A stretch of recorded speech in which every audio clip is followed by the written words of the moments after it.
Welcome to the Covert Access Team podcast. Today we're diving into an essential piece of physical security testing that often doesn't get the attention it deserves: route discovery. When we talk about getting in, most people focus on how, but the real question is, how many ways could you get in? And what does each of those paths tell you about the organization's defenses? But the truth is that finding one way in might feel like success, but stopping there is a mistake. Here to tell us why is CAT Chief Instructor Brian Harris. Brian, let's start with the basics. When we say routes in a physical pen test context, what exactly are we referring to? So a route is nothing more than a chain of vulnerabilities that you put together to get from wherever you are to wherever you want to go. So that might be, as often is, from the outside of the building to, say, the CEO's office or the board of directors meeting room or the server room or archive room or things like that. But a route can also be, where could you go from the inside to, say, any of those key places? And the rationale as to why you need both is because, well, insider threats are just as dangerous to your clients as outside threats. Mm-hmm. And oftentimes, one of the things that people, so any listener who's ever worked in a major office before, ask yourself this question. Think about your own office that you've worked in or that you currently work in and ask, is your current office a flat physical network? Meaning that can anyone go, any employee go anywhere in the building, anywhere they want at any time? This is tantamount to saying everyone in the cyber realm, everyone on the AD can go anywhere on the AD and do anything they want at any time. Which everybody knows is a terrible idea. That would be a horrible idea. But the reason why that's really important with physical security is because what a lot of times that tells you is that, anyone who's already on the inside has full carte blanche to do anything they want at any time. Mm. And so your route is very different from the outside to the inside, but this is what we mean with a route. So an example route here from the outside. An example route is going to be a chain of vulnerabilities. So let's say that during your reconnaissance, you discover that the employees wear their badges outside, right? So when they go to the smoking or when they go to get lunch or when they're showing up to the office, they're wearing their badges outside. Well, that in and of itself is a vulnerability because I can take good high-def photos of your badge holder, of the lanyard that it's holding on, and I can copy it. So even if your badge is unclonable, I can make it look really, really good. Sure. But then because you're wearing it outside, I might be able to bump into you, clone your badge or something else. So that could be, say, one or two vulnerabilities depending on how you look at it. Then vulnerability 2 or 3, depending on how we're talking about it, might be that you're operating some version of what's referred to as front-heavy security, meaning all the security in the building is pushed at one or two bottlenecks where people are expected to come in and you have nothing else beyond that point. Mm-hmm. So you have one access control, you have one secretary's desk, you have one place that everybody funnels into. That's where all the security is, and any person who's beyond that point, just good, you're in. Okay, so as weird as, and then the third vulnerability or the last vulnerability may be that anyone beyond those points is never questioned by employees, by staff, by security, by anybody. So these vulnerabilities, as simple as they are, the employees are wearing their badges outside, which means you can copy, clone them, photograph them, etc. There's only one checkpoint that you have to bypass. There's nothing beyond that point. And nobody questions anyone after that point.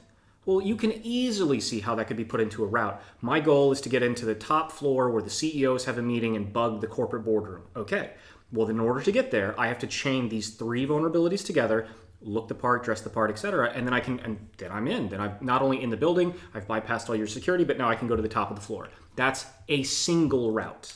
So that's what we mean by that. Why do you think some physical pen testers underestimate the importance of identifying multiple routes? Well, okay, so to answer that question, I think that it comes down to skill sets, excitement, and rarity. The overwhelming majority of people who run physical pen tests, they do so not because they're physical pen testers, but because they are pen testers. Mm. And what often happens is you get hired on to a company, say a consultancy company or an internal company or whatever, and you get hired on as an offensive cybersecurity person.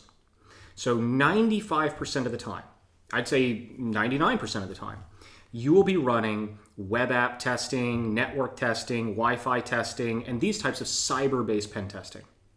And every once in a while, you'll get a full-on red team engagement. Now, what red team means is kind of nebulous. It just means attacker. But if I said, if I asked two different teams, when you run a red team engagement, what's in scope? I'm going to get very different answers, right? Maybe Wi-Fi, maybe physical, maybe social engineering, maybe phishing. Like, what's in and off the table is completely different. That's actually why we use the term black teaming to mean it's 95% physical and like 5% cyber.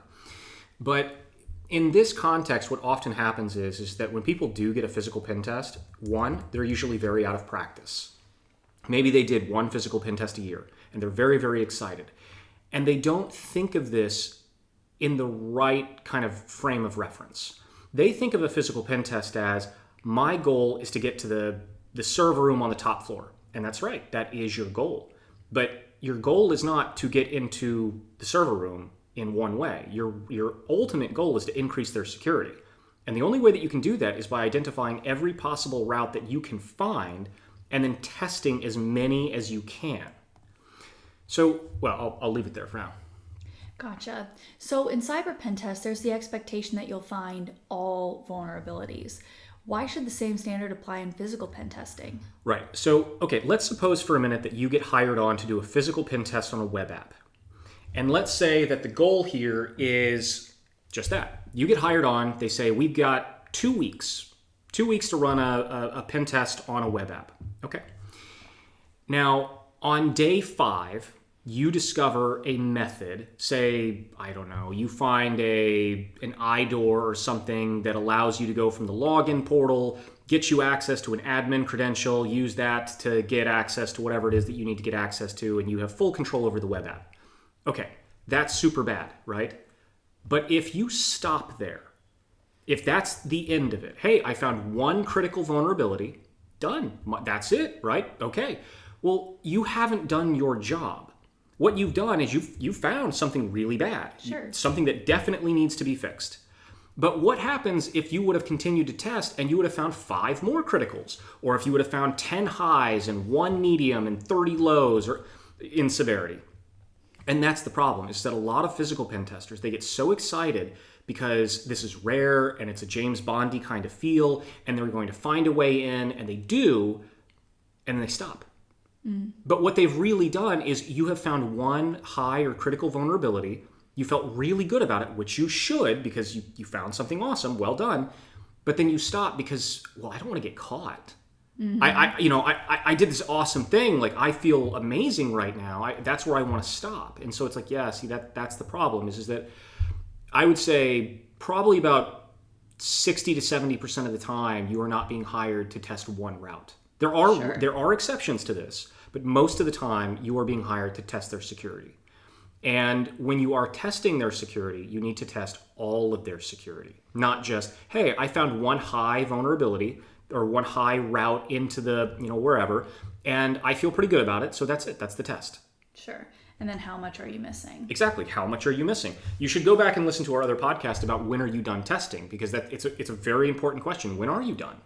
So when a pen tester does make that mistake, can you talk about how that impacts the overall value of their final report? Right.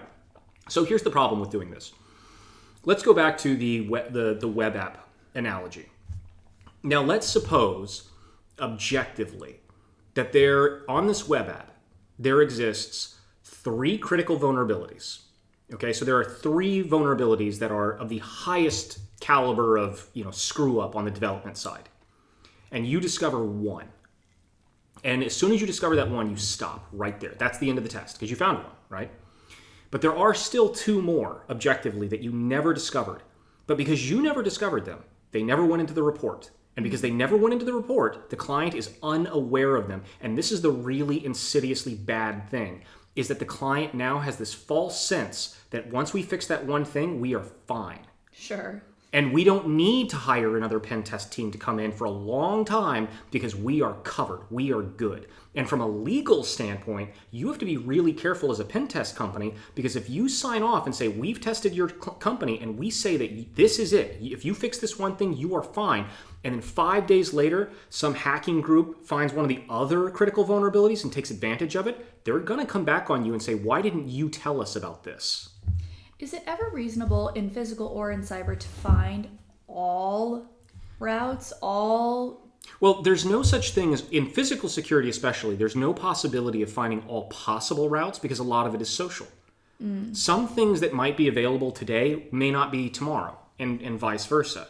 But what you can do is you can start to isolate what the key crown jewels are.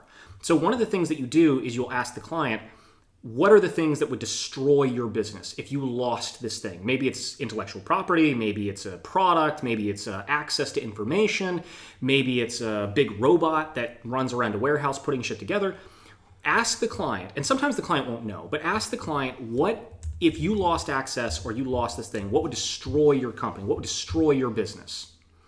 And once you have a list, okay, we talk about very, very critical things in our R&D room. And if any of our competitors ever sat in on one of those meetings, they could steal everything we do, and then we would lose everything, right? Okay, that would be bad. So that R&D meeting room has to be top priority, and you need to make sure that no one can bug that room or sit in on that meeting or anything else, and you can slowly insulate those places.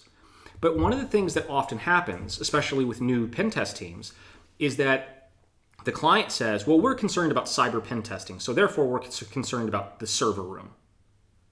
And that's it. That's the beginning and end of everything they've thought of, right? We're concerned about cyber, therefore we're concerned about the server room. They don't think about, well, what happens if I bug a workstation? What happens if you're a bank and you've got 5 programmers who are working on the mainframe and I bug their workstation and I use that session to get onto the mainframe? What if you're talking about very, very sensitive things, classified things in meeting rooms, and I bug that meeting room and now I'm listening to classified information? So there's a lot of things that your client oftentimes don't think about. And so that's one of your jobs, is to help them understand what their risks and vulnerabilities are. But you can be reasonably assured that you've covered, I would say, most of the routes that exist once you understand where the what things are most critical to the client, and then insulate those things. So going back to what I said at the very beginning, most businesses are flat physical networks. If the client tells you that the thing that would destroy us the most is if intellectual property was stolen and we store a physical copy of all the intellectual property we've ever had in the archive room, okay, sure. The archive room is super top priority. But if your client then tells you, oh yeah, but everyone in the building, because we want to have a high trust society in our office, everyone can go everywhere at any time. So there's like, okay, wait. So that means that the janitor, the intern, the disgruntled employee, everyone can go into the archive room and get access to the thing that you said is the most critical top priority thing that your business is going to go be destroyed if you lose access to it. And that's kind of the point, right? So how does mapping multiple routes benefit the client beyond just security validation? So when you map multiple routes, keep in mind that you may not always test multiple routes. It may not be the case that you are going to test things. So for example, if you find 5 different routes, but you only have time to test, say, 3, or there's reasons why you don't test 1 or 2 of them. So for example, if your client tells you that under no circumstance can you get caught. Now, there are reasons for this, but if you say, look, one of our top priorities is that you do not get caught. We're trying to scare the board of directors and into a bigger budget so you can't get caught. Okay, then anything that's high risk to you and your team of getting caught, you should still document it. You should say, well, look, we found these vulnerabilities and we think that this would work, but because of this caveat, we didn't test it. But think of it this way. Anything that doesn't go into the report, the client isn't aware of. And you have to make the client aware of things, otherwise they don't know to fix them. Imagine going to a doctor's office and you get a test of blood work and everything else, and for whatever reason, the doctor is aware of vulnerabilities and he just doesn't put it in your report. He just decides for whatever reasons, like, she doesn't need to know about the cholesterol, or she doesn't, okay, well then you have no way of knowing that that's something you need to work on.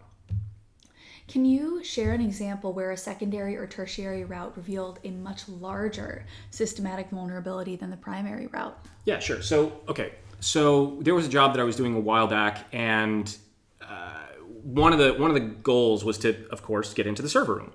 So what we had done was we found a way through social engineering to get in to effectively bypass their security and wander around the building, assuming the guise of an insurance provider. We had discovered that through elicitation that this client actually had an attempted actual break-in about a month prior to us being there. So what we did was we figured out who was the insurance provider for the building.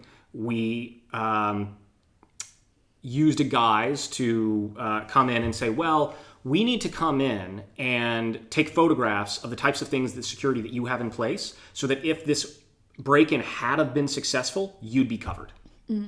Which ended up working for us because then that allowed us to wander through the entire building taking pictures of literally everything because they expected us to walk through and take pictures of locks, alarms, cameras, everything, which was fantastic. However, while we're doing this, and a couple of my colleagues are running distraction and I'm in the server room doing my thing, I discovered that there's actually a rear door from the server room to an underground location.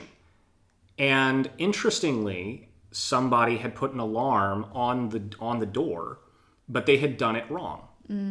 So we had been under the assumption that this door was going to be alarmed. We had assumed, because we figured out through looking at the building mapping and other things, that this door was probably going to be to the server room. But we assumed, because it was so obvious that this rear door goes directly to the server room, it would be wired, it'd be alarmed, it'd be camera. And we've discovered that, yes, it was alarmed, but it was alarmed wrong. Oops. Yeah, exactly. Oops, right? So what we did was then we came back the second time through that route, knowing already with the knowledge that, yeah, there is an alarm, but it was set up incorrectly, and so as a result, it didn't matter. And that's a huge problem, right? Because we discovered this by going through this really complicated, spin of a story of how, multiple teammates. But then we discovered that, let me say it like this. This client had set up the door alarm system incorrectly, and the camera that they had set up was not pointed in a location to see you if you would walk in through this door and go directly to the server rack. As long as you didn't go, the camera is basically pointed towards the door where they expect you to come through, sure, but not at the server and not at the rear door. And so as a result, they anticipated the door alarm would actually catch you. And so it was one of those things that it's like when we saw this and we were checking it, it was like, okay, that's actually a huge problem. Absolutely. But it wasn't something we would have known until we got there. So that was definitely a secondary route that we were like, oh crap, this is actually way worse than we thought. And you mentioned the, scare the board exception a little bit earlier. Can you talk about why stealth is prioritized over route completeness in that case? Right. Okay. So this is one of the only cases where that's true. So when you are trying to assess how you should approach pen testing, physical pen testing, one of the things that you need to take into consideration is what is the motivation of the client? And I would say, roughly speaking, 50% of the time, it's going to be, we want a thorough and complete assessment of our physical security. Now, I don't know what the actual percentage of everything else would be, but when the client says, we want a thorough and complete test of our physical security, you have to test everything, even if that means getting caught. Now, in those instances, you should make all the vulnerabilities that you discovered, write them all down, put them all into numerous routes, and then rank the routes based on the most likely to succeed and ending with the most stupid, loud, sure, most likely to get you caught, Hail Mary pass kind of things, and then start going down the list. Now, that said, if the client comes to you and says some derivative of, we understand that there's a lot of physical security problems here, but we can't get the board of directors to give us a larger budget to actually fix any of the problems. So the reason why we're hiring you is because we want you to break in, scare the board of directors, do something stupid like get to the boardroom and bug the meeting room, or get to the server room, archive room, whatever, and then get out. Mm-hmm. Well, in that case, getting caught is a huge, you can't be allowed to do that. And the reason why is because if your goal is to scare the board of directors into a bigger budget and you get caught, then the board of directors is going to say, well, it wasn't that big of a deal because we caught the guy. Sure. Right? So the entire purpose of that is to literally scare the board of directors so they give you a bigger budget so that then you can go back and fix all the problems. But that can only be effective if you actually scare them. And if they say, yes, but we caught the bad guy, then that all the fear goes out the window. But in those instances, you should still list all the routes and all the vulnerabilities you discovered, but add a caveat that said, we think that this route would have worked, but we didn't test it for this reason. So by doing that, you're kind of balancing the needs of documenting all the routes while also remaining stealthy. Right, because remember, look, at the end of the day, whether this is a one and done kind of thing, or if the client calls you and says, look, we want you to test all the security stuff, right? Test everything. Okay, then you're going to find everything in one go. Or if they come back and say, okay, we want you to come, scare the board of directors, then come back in 6 months or 8 months when we get a bigger budget, and then do a full assessment. So regardless as to which of these two it is, the ultimate goal is to increase their security, to fix it. So the only way you can fix it is to identify the vulnerabilities and then report them with some remediation strategy. So when you ignore a route because you're afraid that you will get caught, how do you document it for the report? Because you didn't actually do it. Right. So it's the same idea, right? So you document all the vulnerabilities you discover. Then what you do is you say, we think that these vulnerabilities, vulnerability 5, vulnerability 10, and vulnerability 12 put together would have gotten us from A to B, from the outside to the corporate boardroom or whatever. But we didn't test it because of these reasons. But the hypothetical route that we think would have worked goes like this. And then you just list out what you think would have worked and why. But the point is, and then you list as much evidence as you can. Now, you're not going to have evidence of like doing it, but you might have evidence of what vulnerability 5, 10, and 12 were, and then show from your other successful infiltration routes, okay, this is why we think this would have worked. Gotcha. So what are some of the overlooked and unconventional ways of identifying new routes during recon?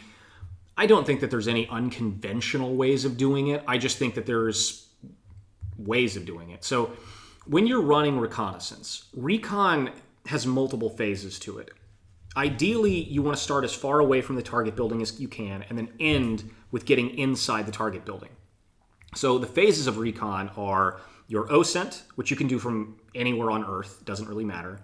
Then your long-range recon, which is you're doing with telescopes, telephoto lenses, that sort of thing, as far away as possible, but still see it, line of sight. Short-range recon, where you're moving around the target building without actually going inside. You're walking a dog, you're sitting on a park bench, you're in a cafe across the street, whatever. And then embedded recon, which is you are now inside the building under false or real pretext to get a lay of the land or something else. So in a bank, say you walk into a bank to open a bank account, but really you're in there to check, funnels and checkpoints and security measures and this type of thing. So when you're doing all of this, really all this comes down to is, what are you good at? Are you good? I mean, what are you good at and what do you have access to? So can you fly a drone over the target building? Maybe, depends on local laws. If you're allowed to fly drones in the area or other things. If you've got a drone with a telescopic lens or something, yeah, sure. Do you have certain equipment? This is a big limiting factor. If you, for example, if you want to clone someone's badge, but the only thing accessible, and all the so let's say that during the pen test you say, okay, I've discovered a vulnerability, and that's that the employees are wearing their badges outside. And they're wearing them on a necklace, like a lanyard that's on their chest. Okay. But the only device that you have is a flipper. Sure. And they're running like a MyFair Classic 4K. Okay, so here's the reason why that'd be a problem. 1, you're going to have to find an excuse to basically touch the person's chest. Sure. 2, because it's a high-frequency 4K kind of card, it's likely to take like a minute. Okay, so I've got to So I've got to think of an excuse to touch somebody's chest without moving for a minute? That's tough, right? So, yeah, you have an idea, you have a vulnerability, but because you lack equipment, it might be very challenging, if not impossible. Sure. And I'd also like to talk a little bit about timing when it comes to routes. I imagine the time of day or the day of the week would drastically change your route options. Yeah, so when you are trying to decide what your routes are, you need to do as much recon as possible. Now, usually, generally speaking, a building has 3 main phases. The first phase is what we are all used to. That's the lifeblood kind of phase of the building, the operating phase, where this is the daytime working hours. Okay, not usually 9 to 5 or some variation thereof. That's where all the employees are there. That's where the third parties are going to be there. That's whatever. Then there's the nighttime. And the nighttime is basically the dead time. Nobody's there. It's dead, right? It's an empty building. But then there's what I would refer to as kind of like the nighttime occupied time. So there's going to be typically a very small window of time somewhere in the evening where people like cleaning crews or third parties might show up after hours for an hour or two to clean up, to move things, to do whatever they need to do. And generally speaking, these are the 3 phases that a building will go through in a 24-hour cycle. But that's not all. And so depending on what route you're picking, if you pick during normal working hours, you're fighting human beings. You've got to social engineer, you got to look the part, that sort of thing. If you come in during the unoccupied nighttime, you got to bypass alarms, cameras, that sort of thing. If you come in during the occupied nighttime, then, well, you've got to find a reason. Why are you there? So depending on which time of day you break in drastically changes who you're pretending to be, what you're using, tools you're using, how you're going about stuff, that sort of thing. So as an example, if let's say that you just do the tried and true tailgating first thing in the morning kind of thing. You've dressed the part, you're going to try and tailgate in.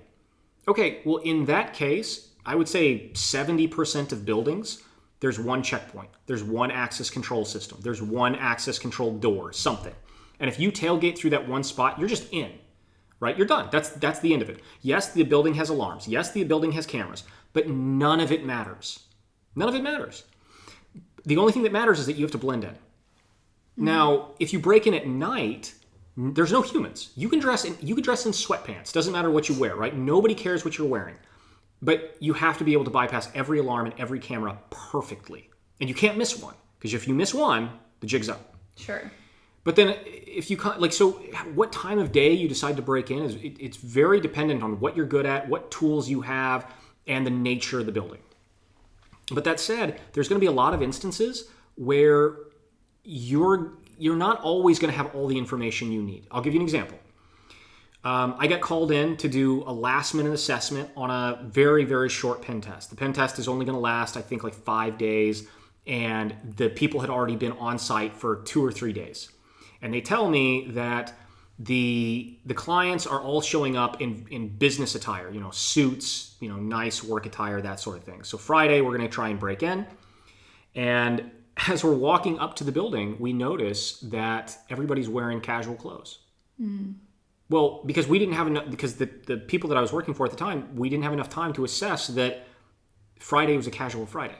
Yeah, because you were just doing 1 week, Monday through Friday. Exactly. One Friday. Right, exactly. So you didn't have the information. Another example of this is, we're assessing it on a different engagement. We're assessing a target building Monday, Tuesday, Wednesday, Thursday, and Friday, come and go, no cleaning staff. No cleaning staff show up. After hours, during hours, nothing. We suspect there is a cleaning staff, but they never show up.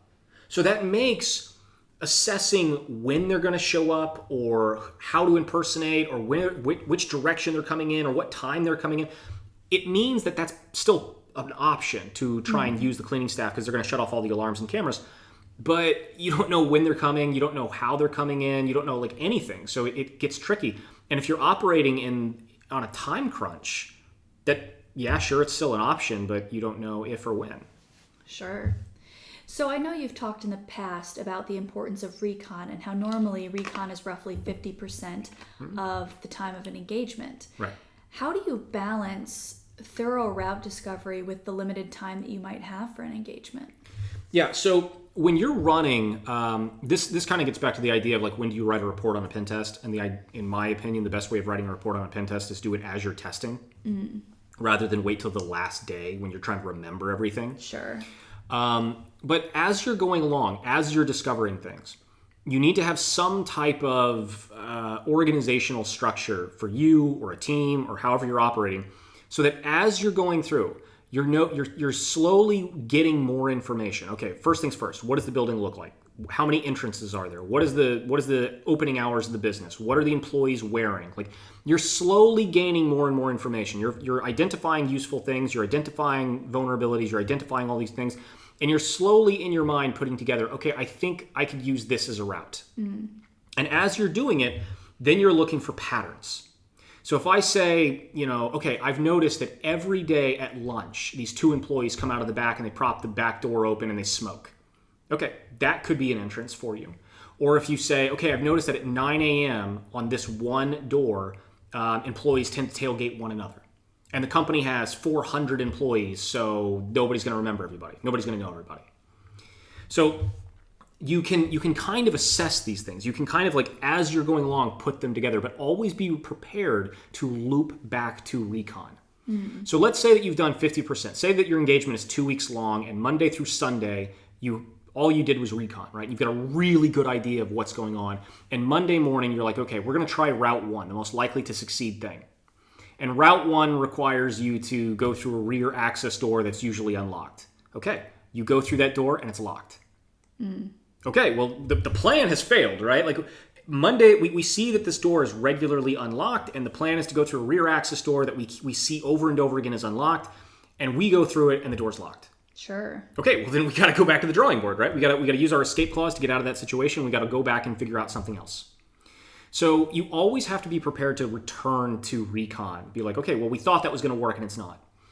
But this is also another reason why you need multiple routes. Because what happens if you have, let's say, Monday through Friday, Monday through Friday, you get 5 days to run an engagement. It's a really, really short engagement time. Monday, Tuesday, Wednesday, you're doing recon. Thursday, you're going to pull the trigger and go on your first route. What happens if it doesn't work? Sure. You do your first route, it fails, right? You don't get caught, but you don't succeed either. So you've got a good escape clause. You try to go in, it doesn't work. You use your escape clause, you get out of the situation, but now what? If you've only thought about one possible infiltration route and nothing else, you've got to start from scratch, and you've only got 1 day to do it. So that's hard. That's really tough. Sure.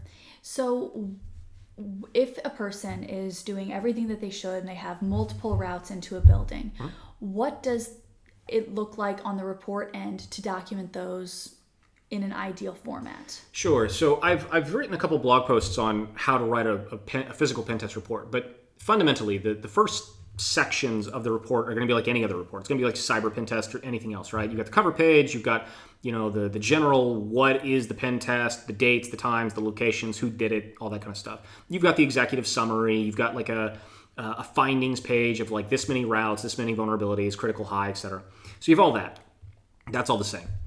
But then what you do, this is how I do it and how I advise to do it, is every route that you either did or you discovered, whether you tested it or not, put it into a attack vector or route section. And what you're going to do is, so you're going to have like route 1. So route 1, and you're going to walk the client from start to finish. Here was route 1. We started here, we did this, we did this, we did this. And you're going to have a lot of photographs, and you're going to take the reader on a journey that says, like, I started here, this is where I was, this is what I did, this is how I did this. And as you go through it, you're going to say, I utilized vulnerability 5, parentheses, whatever it was. I utilized this thing, parentheses, vulnerability 5, or whatever else. And then you do that for every route you've discovered, whether you tested it or not. And then at the very end of the report, you're going to have a vulnerability index, which is every last vulnerability you discovered. And most of them, not all, a lot of them are going to relate to those routes. So you're going to say, like, and then that's where you're going to have like the remediations. So you can put the remediations in the routes, but it's usually better to just put them kind of in the vulnerability index, because you're going to, for every vulnerability you discover. Now, the remediation is an interesting question, right? So when you're talking about remediation, one of the things that will scare the clients really hate is if you come to, let's say the client owns like a building the size of a hotel, a big building, and you discover 50 vulnerabilities. Okay, well, the client is going to feel very overwhelmed if you just give them 50 vulnerabilities and say all of these things need to be fixed. Usually, you can mitigate a lot of things by saying, look, these vulnerabilities, so let's say that you have 5 vulnerabilities in a route. So your route consists of 5 different vulnerabilities that you discovered. But you've also found that if vulnerability 2 is fixed, the entire route goes away. It doesn't matter, right? Sure. So you should still fix all the other 4 vulnerabilities in that route. But if you've figured out that all you need to do is fix one of the vulnerabilities and that entire attack route cannot be done in the way that you did it, that's what you should tell the client. So you should tell the client in those, route attack vector kind of parts, look, this is what we did, this is what we took advantage of, But if you fix this one thing first, this is the top priority, fix this one thing, then this attack route is no longer viable. Do you ever repeat the same vulnerability across different routes? Yes. Like, okay, so you... Yes. Okay. So there's all, like, so for example, let's suppose for a minute that the employees are wearing their badges outside. Well, there's a whole lot of things I could do with that, right? There's a lot of potential vulnerabilities that you might be able to use by taking photographs and copying a person's ID badge. Or stealing it. Or stealing it if that's in scope, or cloning it or anything else. But a lot of routes might rely on the fact that you have either a functioning or at least a good-looking ID badge. So, yeah, of course. Have you ever had a client react strongly to how many routes were found? Like they were annoyed that you found so many? Yes, but usually when they're annoyed, it's because they're on a time crunch. I've been asked to do some high-profile events, and you get called in a month or two ahead of time to try and secure a location. And the client on the defensive side, they have to remediate everything in real time. Sure. Right? And that makes it very stressful. Right. It does, because if you come back and you find, like, this isn't like, well, you've got 6 months, 8 months, a year, or an indefinite amount of time to fix these things. No. You've got some event that's coming up that like all of these vulnerabilities have to be fixed before the event. And as a result, you have to come in, you have to test the thing. And then what often happens is that you find a vulnerability, you tell them how to fix it, they fix it, then you come back and verify, did you fix it in the right way? Sure. And so there's this constant back and forth, of kind of like re-breaking into the same building over and over and over. But yes, at the end of the day, the clients, generally speaking, are very happy with what you've done because you have shown them that there are vulnerabilities. And at the end of the day, there are fiduciary duties to fix things, right? Nobody wants to be broken into. Nobody wants to have their stuff stolen. Nobody wants to have ransomware injected into their server rack. Like, nobody wants this. Sure. I mean, the problem is that most companies will spend millions and millions of dollars on cyber defense, on software, on SOC, on people's salaries, on all this kind of stuff. And they'll hire pen testers, cyber pen testers to come in all the time and test things. But when it comes to physical security, we're still kind of operating in this idea of like, well, we have alarms, cameras, and locks, and therefore everything's fine. Mm-hmm. And it's like, but again, go back to that flat physical network. Do you operate in a facility where, most employees have full access to everything? Sure. And it's like, and the thing is that most of the time, the reason why physical pen testing is so effective is because you've never tested it before. You've never actually tested your defense. And even if you have the best defense in the world, if they get complacent, well, that in and of itself is a vulnerability.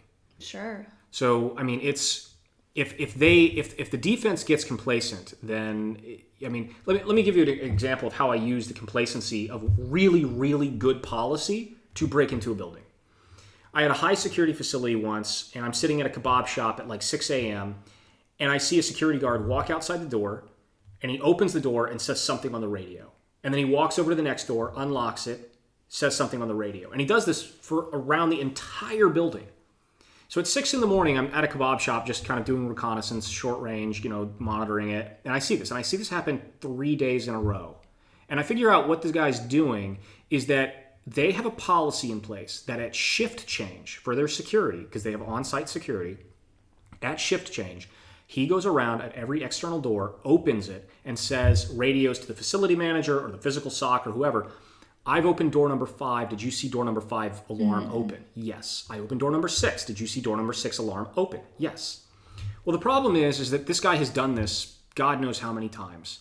And some of the doors are really, really weathered and really, really old. And one of the doors in particular took 37 seconds from the time that he opened it to fully close. Sure. So he was long gone. In one case, he was even around the corner before the door closed and latched. And it's like, yeah, that's a big problem where because you have an issue where the security, that's a great policy, right? We want to make sure that none of the alarms and none of the cameras are failed, like that they still function exactly the way they work. And so a policy is that every day at shift change, the security guys have to go down and do this thing. And it's like, but think about it. 6 a.m. is shift change. That means this guy is working third shift. He's working from like 10 at night until 6 in the morning. Sure. This is the last thing he has to do before he goes home. He's tired, he's exhausted, he's ready to get off work. It's the last thing he has to do. He has to do it over and over and over every single day. He's gotten complacent. And now a good policy has become a vulnerability because that door would not have just opened up for me if that policy wasn't in place. And so you can have really awesome policies, but if your defense gets complacent with stuff, then boom, you have a vulnerability. So what advice would you give to a new physical pen tester whose instinct is to stop after finding the first route in? Yeah, don't. I mean, look, the thing is that your job is not to be James Bond. Your job is to increase their security, to test it. The only instance, basically the only instance where you should not test is if the client tells you under no circumstance can you get caught. If the client tells you there's any derivative, if their motivation is you cannot get caught, okay, then that makes sense. Don't test stupid stuff, right? But if the client says, look, we're hiring you to test our physical security, we just want to know what's working and what's not, or what we need to do better, then you need to test everything, even if that means getting caught. So, I mean, because here's the thing, right? Let's say that you spend a week coming up with a full-on Ocean's 11, James Bond style, rappel down the side of the building in the middle of the night, kind of infiltration. And it works. Great. But what happens if I just walk in the front door, wave and smile at the secretary, and she buzzes me in? Like, you don't know because you didn't test it. And so if the client tells you or gives you any hint that like you need to test everything, then you have to test everything. Treat it just like any other pen test, any other cyber pen test, where if you got hired to pen test a web app and the only thing you did was throw a few IDORs or a few cross-site scripting attacks at the login portal and call it a day, that's not a pen test, right? You've not done your job. And the client will be really upset with you if they learned that's what you did. Sure. So this is, when you're running a physical pen test, you need to be, in most cases, as thorough and robust as possible because they are paying you to assess their security, not just prove that you're good at one infiltration route. Sure. So given your pithy answer to the last question, or your pithy initial answer to the last question, in one sentence, why is discovering every possible route non-negotiable in a physical pen test? It's because it's your job. Your job is to increase their security, and you do that through testing. It's not to just boost your ego. Your job is to test their security. And that means a thorough test. Sure. Do you have any other final thoughts or lessons learned from your own failures or successes in route discovery? I would say this. I would say when you're doing routes, the first thing that you need to do is you need to identify every route, even if you are not capable of doing it. So let's suppose for a minute that you are the kind of person who is a master of lockpicking, a great social engineer, but you can't do a pull-up to save your life. But during a pen test, during recon, you see that there is a fire escape that if you could climb up it, that it goes directly to, there's a door that's cracked open that goes directly to the VIP board meeting room, which is one of the crown jewels, which is what the client wanted you to get to. That's a massive vulnerability. But because of your inability to do a pull-up and climb up that and get up there, you can't test it. But it definitely needs to go in the report. The client definitely needs to be aware that's a problem because somebody else, an actual attacker, could take abuse of that. They could go after that. And so just because you may not be capable of doing something, just because you may not have time to do something, or you may not have the skills, but you also may not have the equipment. If you're a new pen tester and you don't have a massive budget yet, and the only thing you have to clone badges is a flipper, okay, but if you want to try and clone someone's badge on the outside of the building, and let's say they're wearing a badge around their neck and there's no way that you can get close enough to do that with a flipper, without getting caught, okay, but it still needs to go in the report of like, this is a vulnerability, because if someone had a long-range card reader, this could have been something that I could have taken advantage of, right? So you need to, first off, find every vulnerability you can and put them into as many possible routes as you can, even if you don't have the equipment or the skills to take advantage of them. Then you need to organize them in a route in a way that what is the most likely to succeed for you, for your team, based on what you can do and the equipment you have. So, I mean, that's in my opinion, that's the best approach. Identify everything, then turn around and figure out what are you and your team capable and best at doing, and then start there. And as long as the client says test our security, just start going down the list. Test the most likely to succeed, ending on the least likely to succeed, but test it all. And only ignore that if the client tells you under no circumstance should you get caught. Sure. Well, thank you all for joining us for today's deep dive into route discovery and physical pen testing. Whether it's a front door, a fire escape, or a forgotten contractor entrance, every route matters and each one tells a different story about the environment you're testing.